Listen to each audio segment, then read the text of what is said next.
Anamika Kent അണിയിച്ചൊരുക്കുന്ന 17ാമത്തെ ഗാനം ഓർമ്മത്തൂവൽ. വേനൽ ചൂടിനെ പൊതിഞ്ഞ് തണുപ്പിക്കുന്ന നനമഴ തുള്ളികൾ പോലെ മനസ്സിലേക്ക് ഓടിയെത്തുന്ന ഒരു സോഫ്റ്റ് മെലഡിയാണ് ഇപ്രാവശ്യം സംഗീത ആസ്വാദകർക്കായി ഒരുക്കിയിരിക്കുന്നത്.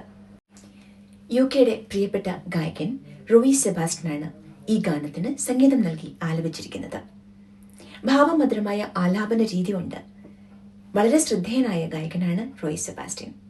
UK-യിലെ പ്രശസ്ത കവയിത്രിയും നോവലിസ്റ്റുമായ ബീന റോയിയുടേതാണ് ഓർമ്മത്തൂവലിലെ വരികൾ. ഭാവസുന്ദരവും ആഴമാർന്നതുമായ എഴുത്തുകളുടെ ഉടമയാണ് ബീന റോയി.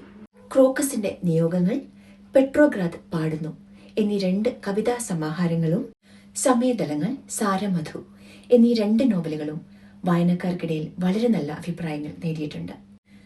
അനാമിക കെന്റ് UK-യുടെ മുൻ ആൽബങ്ങളൊക്കെയും മികച്ച സംഗീത മേന്മ കൊണ്ടും സുന്ദരമായ ആലാപനം കൊണ്ടും പ്രേക്ഷക ശ്രദ്ധ വളരെയേറെ നേടിയിരുന്നു. സംഗീത ആസ്വാദകർക്ക് മനസ്സിൽ സൂക്ഷിക്കാൻ അനാമിക കെന്റ് അണിയിച്ചൊരുക്കുന്ന 17ാമത്തെ ഗാനം ഓർമ്മത്തൂവൽ ഈ വരുന്ന വെള്ളിയാഴ്ച 15-ാം തീയതി വൈകുന്നേരം 7 മണിക്ക് ഗർഷം TV റിലീസിനൊരുങ്ങുന്നു.